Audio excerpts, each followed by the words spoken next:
नमस्कार, AP talk टाइममा स्वागत छ। म निराजन भण्डारी। आज हामी खेलकुदको विषयमा कुराकानी गर्छौं। देशको नाम अन्तर्राष्ट्रिय स्तरसम्म पुर्याउने एउटा गतिलो माध्यम हो खेलकुद। तर खेलकुद क्षेत्र सधैँ विवाद र चर्चामा रहने गर्दछ। खेलाडीहरूले उचित रूपमा सम्मान पाउँदैनन्, पारिश्रमिक पाउँदैनन्। तर खेल क्षेत्रसँग सम्बन्धित र खेल क्षेत्रलाई आफ्नो कर्मथलो बनाउने अन्य व्यक्तिले धेरै लाभ लिइरहेका प्रश्नहरू बारम्बार उठ्ने गर्दछ। अहिले कोरोना संक्रमणका कारण अन्तर्राष्ट्रिय राष्ट्रिय खेलकुदको गतिविधिहरू ठप्प प्राय भइरहेको बेला खेलकुद विकास ऐन आएको छ र यो कार्यान्वयन पनि भइसकेको छ। खेलकुद ऐन आइसकेपछि नयाँ खेलकुद विकास ऐनले नेपाली खेलकुद विकासमा के योगदान पुर्याउन सक्छ, आज हामी यो विषयमा कुराकानी गर्छौं। र साथमा यो खेलकुद विकास ऐनमा समेटिएका केही बुदाहरूको विषयमा यतिखेर व्यापक चर्चा परिचर्चा भइरहेको छ, विरोध पनि भइरहेको छ र बहस पनि भइरहेको छ। यो बहस विशेषतः ओलम्पिक कमिटीलाई लक्षित गरेर भइरहेको छ। खास यसको विषय के हो, आज हामी यो विषयमा पनि कुराकानी गर्छौं। कुराकानी गर्नको लागि आज हामीसँग ओलम्पिक कमिटीका पूर्व अध्यक्ष, खेलकुद क्षेत्रमा लामो समयदेखि लागिरहनुभएका व्यक्तित्व ध्रुवबहादुर प्रधान हुनुहुन्छ। स्वागत छ प्रधान सर। धन्यवाद। आराम कुशल? बस ठीक छ। सबभन्दा पहिला त अब यो खेलकुद विकास ऐन जुन आयो, यो ऐन किन आयो र नेपाली खेलकुद क्षेत्रमा अब कायापलट ल्याउनलाई ऐनले के भूमिका खेल्न सक्छ? अहिले जुन खेलकुद विकास ऐन आएको छ, यो निकै प्रयास पछाडि बदलिएको परिवेशमा वर्तमान संविधानलाई र वर्तमान खेलकुदको व्यवस्थाहरूलाई सम्बोधन गर्ने गरी निकै धेरै छलफल पश्चात चाहिँ यो आएको छ। त्यसो गर्दाखेरि विगतमा देखिएका थुप्रै जुन चाहिँ प्रश्नहरू थिए, जसमा चाहिँ देशको खेलकुद मन्त्रालय, राष्ट्रिय खेलकुद परिषद, खेलकुद सङ्घ र नेपाल ओलम्पिक कमिटीको विवादहरू भइरहेको अवस्थाहरू थियो। त्यसमा धेरै कुराहरू चाहिँ यसले एड्रेस गरेको छ। किनभनेदेखि यो ऐन निर्माणको क्रममा विभिन्न चरणमा यो छलफलको क्रममा एक्सपर्टहरू बोलाएर छलफलहरू गर्ने काम पनि भएको थियो। म पनि सक्रिय रूपमै सहभागी, म पनि एक दुई पटक त्यसमा भाग लिएँ र आफ्नो सल्लाहहरू दिएँ। अब कति कुरो ग्रहण गर्ने भन्ने कुरो चाहिँ अब समितिका सम्बन्धित सदस्यज्यूहरूको कुरो हो।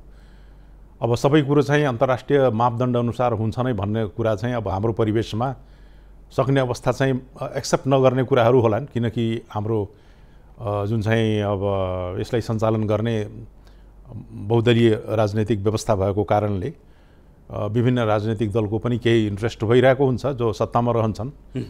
उहाँहरूले यसलाई कसरी प्रयोग गर्ने भन्ने खालको कुरो पनि सोचिएको हुन्छ। यद्यपि खेलकुदलाई अपोलिटिकल बनाउन सकिएको भएको अझ बेस हुन्थ्यो। यद्यपि यो बनाउने प्रयासमा मलाई लाग्छ धेरै सफलताहरू प्राप्त भएको मैले अनुभव गरिरहेको छु। तैपनि लागू गर्ने क्रममा जुन चाहिँ कुराहरू अहिले आइरहेको छ, लागू गर्ने क्रममा कति यसको भावनासँग चाहिँ यसलाई सम्बोधन गरेको छ भन्ने कुरा चाहिँ यद्यपि गर्न सकिने कुराहरू हुन्। तर यसले धेरै कुराहरू समेटेको चाहिँ मैले अनुभूति गरेको छु। मतलब खेलकुद क्षेत्रको अहिलेको अवस्थालाई यो ऐनले सुधार्छ र नेपाली खेलकुद क्षेत्र अझ उच्च बनाउँछ भन्ने कुरामा तपाईहरू विश्वस्त हुनुहुन्छ? यो ऐनले बनाउनु भन्दाखेरि ऐन अनुसारका कार्यान्वयन भएमा, ऐन अनुसारका व्यक्तित्वहरू चयन भएको अवस्थामा र ऐनको स्पिरिटलाई बुझ्ने व्यक्तिहरूलाई यसलाई परिचालन गरेर यसलाई कार्यान्वयन गर्ने अवस्थाहरू भएमा चाहिँ यो चाहिँ उपलब्धि हुन सक्ने अवस्थाहरू छ। विगतका दिनहरूमा राष्ट्रिय खेलकुद परिषदलाई जुन ढङ्गको अधिकारहरू दिइएको थियो, त्यसमा धेरै कुरो अहिले केन्द्रीकृत चाहिँ मन्त्रालयमा गरिएको छ। यसमा चाहिँ अब खेलकुद परिषदले अब त्यो आफ्नो कुराहरू होला, यद्यपि त्यही ऐनमा आधारित रहेर अहिलेको नयाँ जुन चाहिँ ऐन बमोजिम खेलकुदका उपाध्यक्ष र राष्ट्रिय खेलकुदका उपाध्यक्ष र सदस्य सचिवहरू नियुक्ति भइसकेको अवस्थाहरू छन्, कार्यान्वयन भइरहेको अवस्थाहरू छन्। तर के भनेदेखि मूल कुरो के हो भनेदेखि खेलको विकास हुनुपर्छ भन्ने खालको सोच बनाएर अगाडि बढियो भनेदेखि यसले केही माइलेज लिन्छ, केही राम्रो गर्न सक्ने सम्भावना म देख्छु। अब तपाईँ ओलम्पिक कमिटीसँग आबद्ध हुनुहुन्छ होइन, आफ्नो जिन्दगीको धेरै समय त्यसमा तपाईँले दिनुभएको छ। यो खेलकुद विकास ऐनका अन्य धेरै कुराहरूको त्यो बुदा हेर्ने हो भने धेरै कुराहरू होलान्, तर अहिले चर्चामा चाहिँ के छ भनेदेखि ओलम्पिक कमिटीको विषय चाहिँ अलिकति बढी चर्चामा पनि छ, अलिकति बढी विवादमा पनि छ। यसका केही कारणहरू पनि छन्, त्यो कारण पनि म खोतल्छु। तर तपाईँ ओलम्पिक कमिटीको नेतृत्व गरिसक्नु भएको व्यक्तिको हिसाबले यसका अन्तर्वस्तुहरूतिर छिर्नुभन्दा पहिला ओलम्पिक कमिटीलाई इङ्गित गरेर जुन प्रकारको चर्चा परिचर्चा आलोचना अहिले बहस भइरहेको छ, यो किन भइरहेको छ जस्तो लाग्छ तपाईँलाई? ओलम्पिक कमिटी आइओसीले अप्रुभ गरेर अहिले चाहिँ जुन चाहिँ स्टेजमा आएको छ त्यो 1963बाट अहिले आउँदाखेरि करिब 54 वर्ष भयो। यो अवधिभरि हामीले ओलम्पिकको अटोनोमीलाई स्थापित गर्नको लागि अहिलेसम्म स्ट्रगल गर्दै रह्यौँ। थुप्रै सरकारहरू आए है, निर्दलीय व्यवस्था रह्यो, पञ्चायती व्यवस्था रह्यो, त्यस पछाडिको अवस्थामा बहुदलीय व्यवस्था आयो, गणतन्त्र आयो। यी सबै अवस्थामा जो सत्तामा आए उनीहरूले ओलम्पिक कमिटीको अटोनोमीलाई स्वीकार गर्ने अवस्थाहरू चाहिँ गरेनन्। त्यसले गर्दाखेरि जहिले पनि विवाद रहिरहेको अवस्था थियो। र अहिलेको मतलब सरकारमा आउनेहरूले किन त्यो खालको व्यवहार देखाउँछन्? किनभनेदेखि ओलम्पिकको आफ्नै खालको जुन चाहिँ यो आइओसीबाट रिकग्नाइज भएको कारणले गर्दाखेरि जे जति निर्णय गर्ने हो उसको अधिकार कुन छ, जुन चाहिँ विधान छ त्यो विधान बमोजिम सबै कुरो अधिकार चाहिँ ओलम्पिक कमिटीको रहेको हुन्छ। त्यसो हुँदाखेरि ओलम्पिक कमिटीले सबै अधिकार त्यहाँ गयो र हामीले हस्तक्षेप गर्न सकेनौँ भन्ने सामान्य मान्यता, यद्यपि त्यो छलफल गरेर निर्क्यौल गर्न सक्ने कुरा हो, तर अन्ततः त्यसको रिकग्निसन गर्ने कुरो जुन आइओसीले गर्ने कुरा हो त्यो ओलम्पिक कमिटीले मात्रै गर्न सक्ने भएको कारणले यो चाहिँ यो सर्वाधिकार सम्पन्न चाहिँ ओलम्पिक भयो, हामी त कारिन्दा भयौँ भन्ने खालको मनस्थिति भयो। यद्यपि यो कुरो चाहिँ समझदारीमा चाहिँ गर्न सकिने कुरा हो, छलफल गरेर गर्न सकिने कुरा हो, जुन चाहिँ हामीले विगतका वर्षहरूमा धेरै वर्षसम्म कोसिस गऱ्यौँ।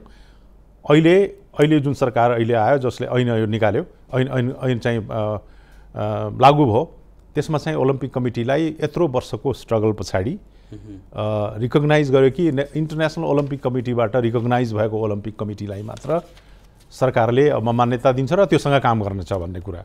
त्यही त अब बहसै यहीँबाट सुरु हुन्छ क्या। देशमा यत्रो ठुलो परिवर्तन आयो, तपाईँले अहिले भन्नुभयो यत्रो ठुलो इतिहास बोकेको छ ओलम्पिक कमिटीले। कुनै पनि देशको संस्थालाई विदेशी संस्थाले, विदेशी नियोगले अथवा त्योसँग सम्बन्धित निकायले स्वीकृति दिनु भनेको त्यो आफ्नो ठाउँमा छ, तर देश हो नि सबभन्दा ठुलो एक नम्बरमा। अब देशमा आमूल परिवर्तन भयो, व्यवस्थाहरू परिवर्तन भए। अब अहिले हामी यति समुन्नत अवस्थामा आइपुगेका छौँ कि अब देशमा गणतन्त्र आएको छ, हाम्रो आफैले छानेका जनप्रतिनिधि छन्, हामीले चाहेको व्यवस्था छ। योभन्दा त अगाडि अब कहाँ बढ्ने भन्ने ठाउँमा पनि छैन होइन। यस्तो बेलामा पनि ओलम्पिक कमिटीलाई चाहिँ बाहिरकोले स्वीकृति दिनुपर्ने होइन, राष्ट्रिय स्वाधीनता चाहिँ कहाँ गयो त भन्ने प्रश्न आयो क्या यतिखेर होइन। खास के हो त, राष्ट्रिय स्वाधीनताको कुराहरू आउँदैन।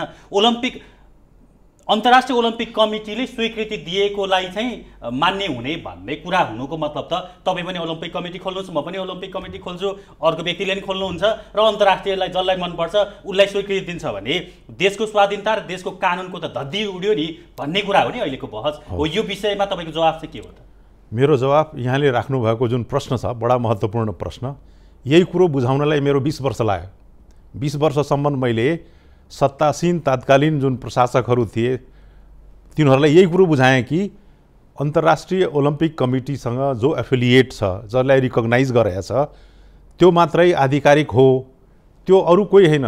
त्यही नेपालीहरू हुन्, त्यही सङ्घबाट निर्वाचित व्यक्तिहरू हुन् जसले राष्ट्रप्रति माया छ र खेलकुदप्रति माया छ र खेलकुदलाई विकास गर्नुपर्छ भन्ने चाहना भएको व्यक्तिहरू जो सङ्घमा छन् तिनीहरू निर्वाचित भएका नेपालीहरू नै हुन्।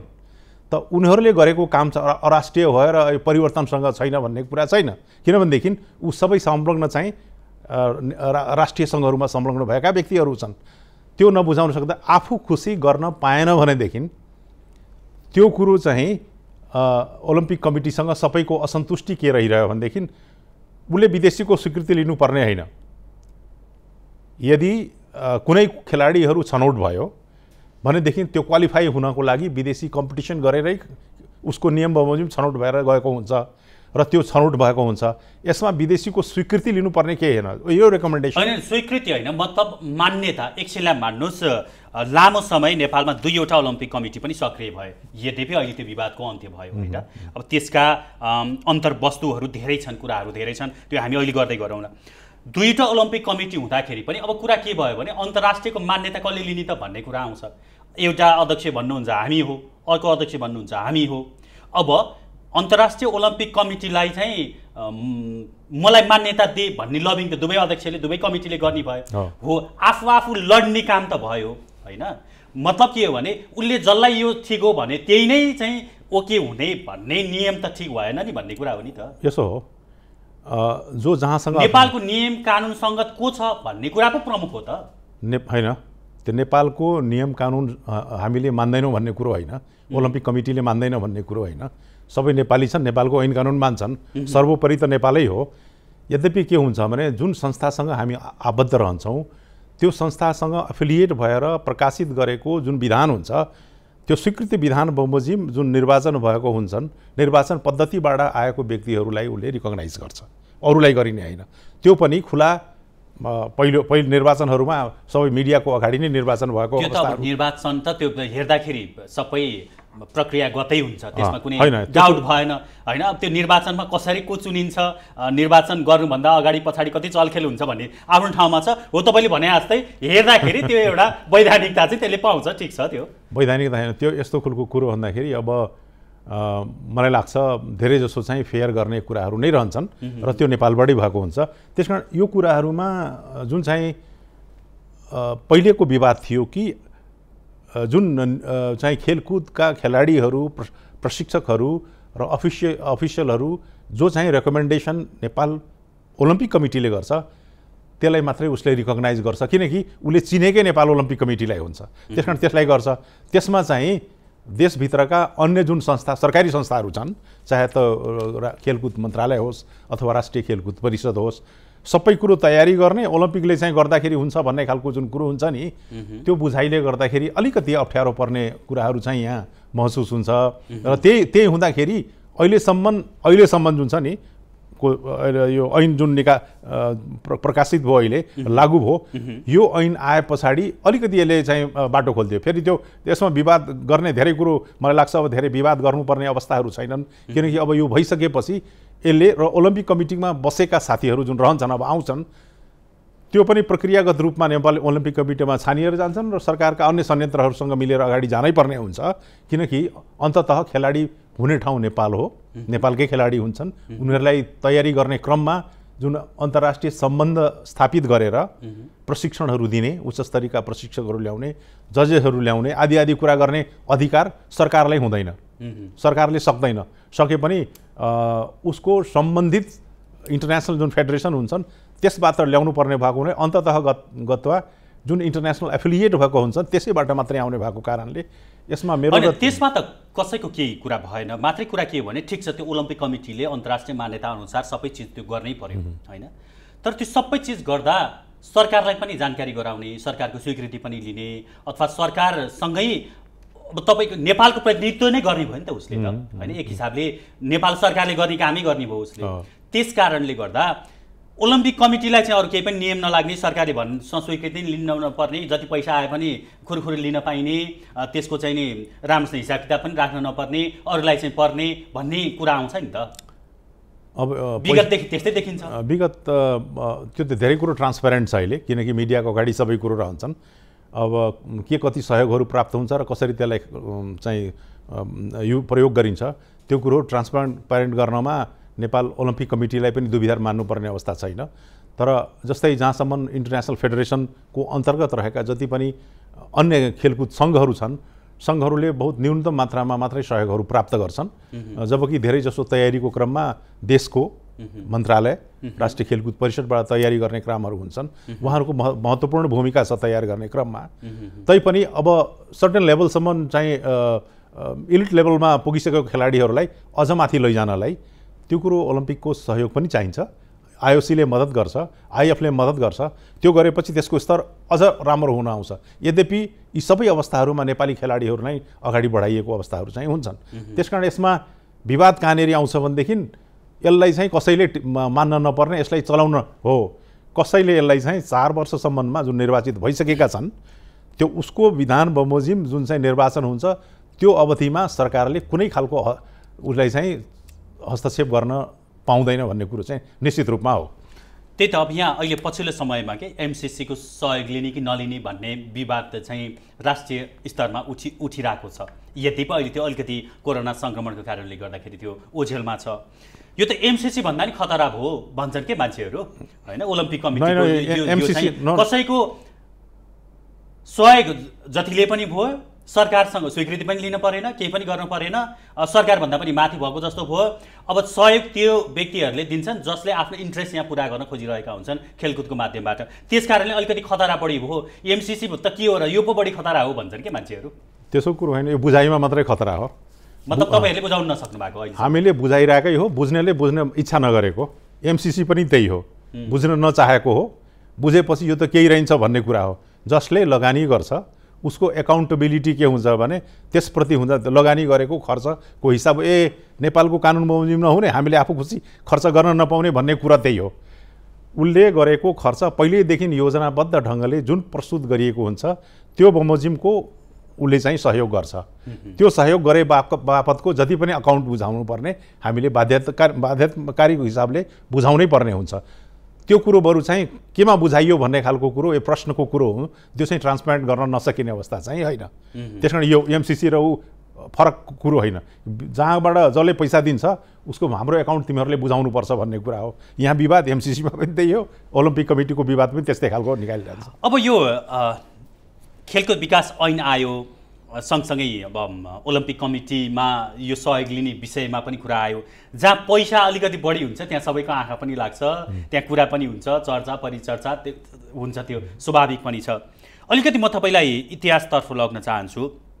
अब आजको यो कार्यक्रम मार्फत तपाईँले स्पष्टीकरण पनि दिन सक्नुहुन्छ के हो भनेर। कतिपय बुझाइहरू नकारात्मक पनि हुन सक्छन्, होइन?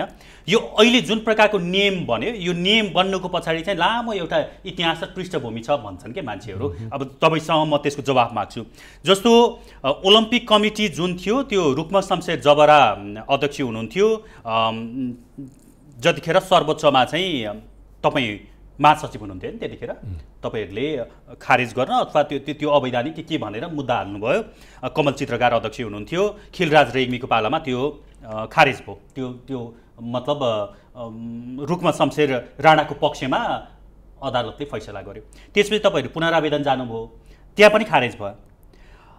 अब तपाईँहरूमाथि आरोप चाहिँ के हो भनेदेखि ओलम्पिक कमिटी बनाएर अन्तर्राष्ट्रिय मान्यता तपाईँहरूको त्यो पिआर राम्रो भएको कारणले गर्दा हामी चाहिँ आधिकारिक मान्छे हो भनेर त्यहाँबाट आउने सहयोगहरू चाहिँ लिन चाहन्छन् ध्रुवबहादुर प्रधानहरू, जीवनराम श्रेष्ठहरू भन्ने कुरा त्यतिखेर पनि थियो। अहिलेसम्म कतिपयले त्यही बुझ्छन्।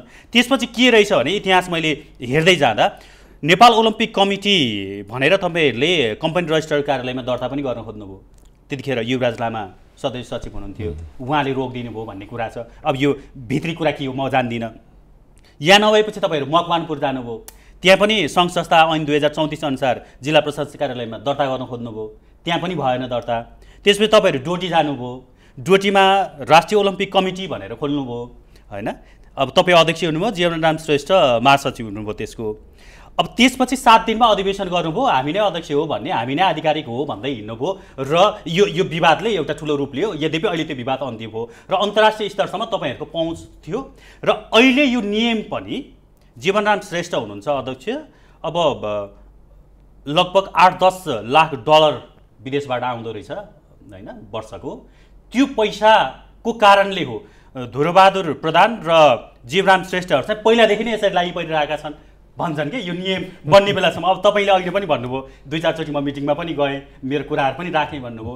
उनीहरूले चाहिँ ओलम्पिक कमिटीलाई यो प्रकारले बनाउनुपर्छ भन्ने सुझाव दिने नै उनीहरू हुन् हो। अब यहाँ के छ, जीवनराम श्रेष्ठ सांसद पनि हुनुहुन्छ, सम्बन्धित पार्टीकै, होइन, सरकार पनि त्यही छ हो। यसरी ओलम्पिक कमिटीलाई चाहिँ सुरुदेखि अहिलेसम्म यो प्रकारले ल्याएका छन् र ऐन पनि त्यसै गरी बनाए यिनीहरूले भन्ने खालको कुरा, बुझाइ, आरोप के भन्ने त्यो छ। अब तपाईँको जवाफ के हो त यसमा? यो जुन चाहिँ कुरा चाहिँ उठाइयो त्यो विभिन्न चरणमा भएका कुराहरू यथार्थ हुन्। नेपाल ओलम्पिक कमिटी को चाहिँ निर्वाचन भयो, जसमा रुक्म शमशेरले उद्घाटन गरे। म निर्विरोध निर्वाचित अध्यक्ष भएँ। अलिक दिनमा उहाँले फेरि मुद्दा हाल्नुभयो। हामीले मुद्दा हालेका छैनौँ, उहाँले मुद्दा हाल्नुभयो, निर्वाचित अध्यक्ष। र त्यो रिकग्निसन त्यो र उहाँको बेग्लै उहाँको ओलम्पिक कमिटी भनेर जिल्ला प्रशासन कार्यालय काठमाडौँमा उहाँलाई चाहिँ यो गृह मन्त्रालय, तत्कालीन गृह मन्त्रालय नेपाली काङ्ग्रेसको थियो। उसले रुक्म शमशेरको सम्बन्धले गर्दा काङ्ग्रेस ब्याकग्राउन्डले गर्दाखेरि उहाँलाई रिकग्नाइज गरेर एउटा अर्को विवाद खडा गर्यो। इन्टरनेसनल रिकग्नाइज सबैको उपस्थितिमा भएको ओलम्पिक कमिटीलाई गृह मन्त्रालयले खडा गरेको विवादको कारण यो सबै विवाद भएको हो। र ओलम्पिक कमिटी जुन अहिले विभिन्न तह अनुसार गरेर हामीले नेपालसँग नेपालको कानुन बमोजिम एउटा रिकग्नाइज गर्न पर्ने भन्ने हिसाब गरेर र ठिकै छ नि एउटा ठाउँमा दर्ता गरौँ भन्ने हिसाबले दर्ता गर्न खोज्यौँ। निश्चित कुरा हो। हामीले कम्पनी रजिस्टर्ड कार्यालयमा, किनकि अरू देशमा पनि कम्पनी रजिस्टर्ड कार्यालयमा दर्ता हुन्छ, त्यो पनि खोज्यौँ। र फाइनली हामीले डोटीमा पनि गऱ्यौँ, किन कसैले खोज्यो भनेदेखि नेपालमा पनि दर्ता छ भन्ने कुरो। तर त्यसलाई अरू कुनै ठाउँलाई इन्टरनेसनल ओलम्पिक कमिटीले रिकग्नाइज गर्दैन। हामीले सिम्प्लिफाई गर्न खोज्यौँ। हाम्रो दर्ता छ, नेपालको विधान बमोजिम गरौँ भन्दाखेरि उसले अन्तर्राष्ट्रिय नर्म्स अनुसार जुन इलेक्सन भएको छ त्यसको अवधि नपुगिकन अरू कुनैलाई हामीले रिकग्नाइज गर्दैनौँ र त्यो प्रक्रियागत आउने भएकोलाई मात्रै गर्छौँ। र त्यहाँ जहाँसम्म पैसाको कुरो छ त्यो पैसा पटक्कै होइन, त्यो बिल्कुल भ्रम सर्नै पर्दैन।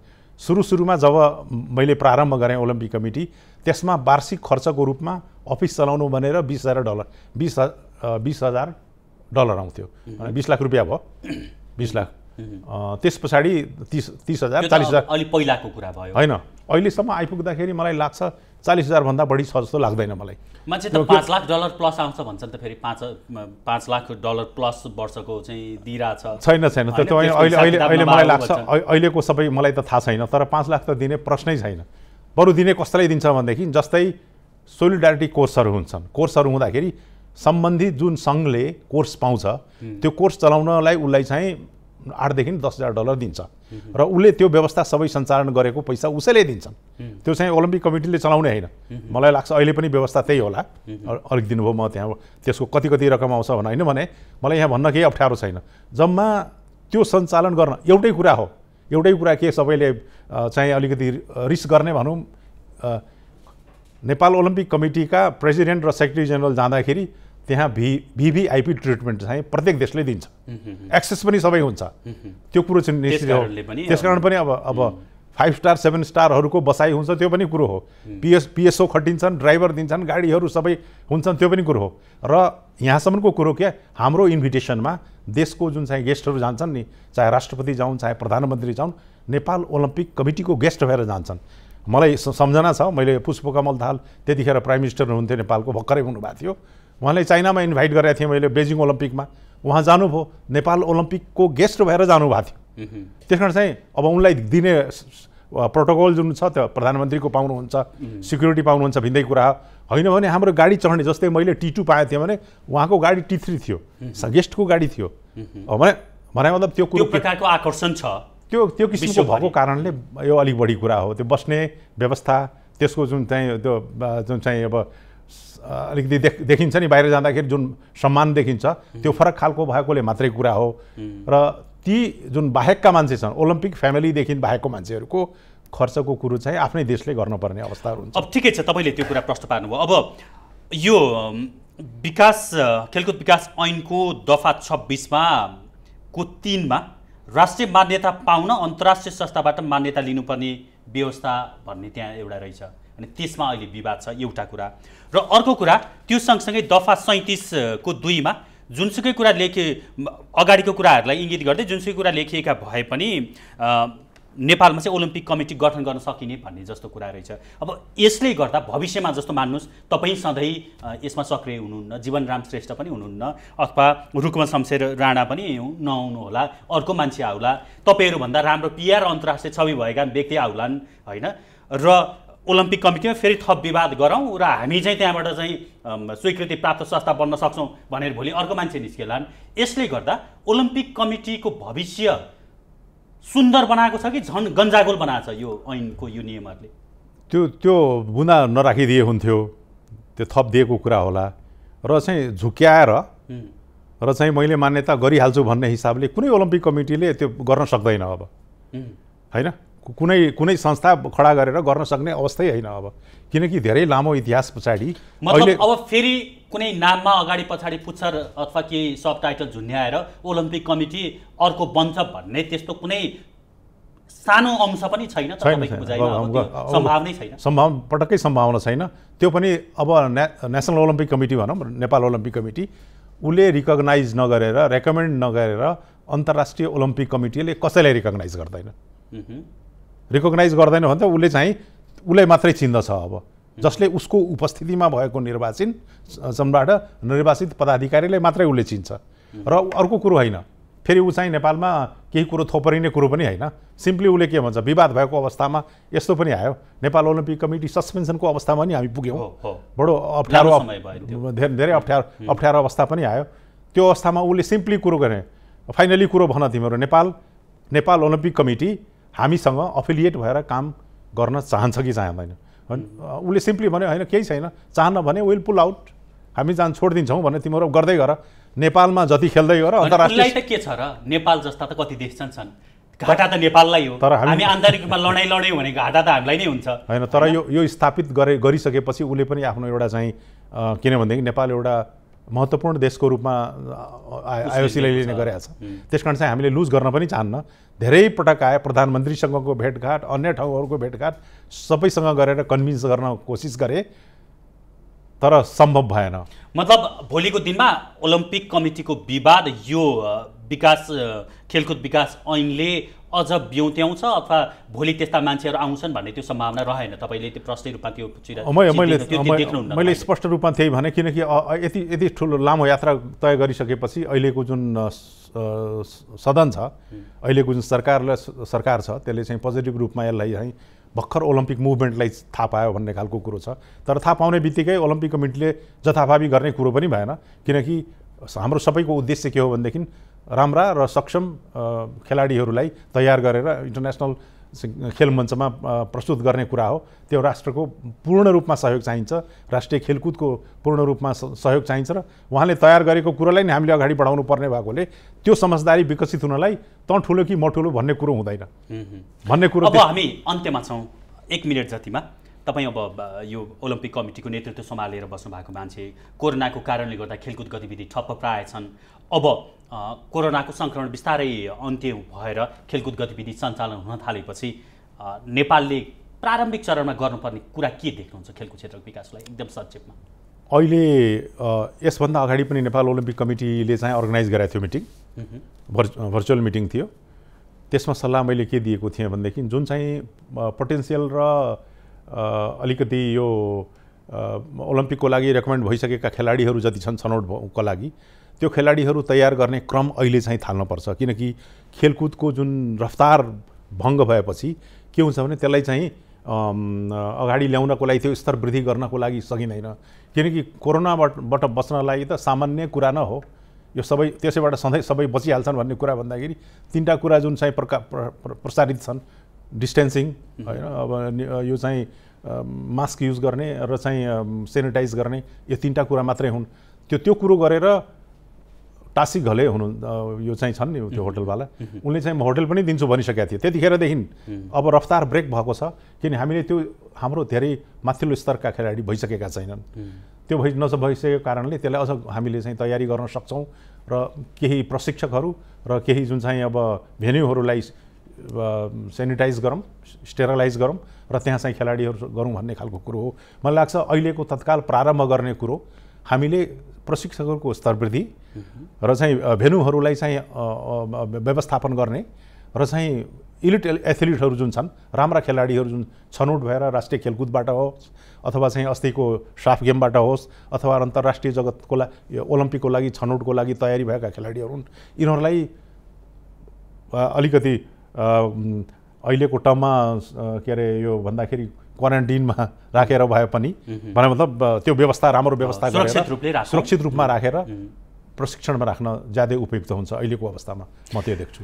हुन्छ, यहाँको समय र विचारको लागि म AP1 टेलिभिजनको लागि को तर्फबाट धेरै धन्यवाद दिन चाहन्छु। यहाँले आएर आफ्नो कुरा राखिदिनु भयो। हस्, धेरै धन्यवाद। हस्, दर्शकवृन्द, AP टक टाइममा आज हामीले ओलम्पिक कमिटीका पूर्व अध्यक्ष ध्रुव बहादुर प्रधानसँग कुराकानी गऱ्यौँ। विशेषतः नयाँ खेलकुद विकास ऐन र ओलम्पिक कमिटीमा प्राप्त हुने अन्तर्राष्ट्रिय सहयोग र बेला बेलामा त्यहाँ आइरहने विवादको विषयमा हामीले कुराकानीलाई मुख्य केन्द्र बनाएका थियौँ। तपाईँ सम्पूर्ण दर्शक महानुभाव र ध्रुवबहादुर प्रधानलाई फेरि एकपटक धन्यवाद व्यक्त गर्दै AP टक टाइमबाट आजको लागि हामी बिदा हुन्छौँ। नमस्कार।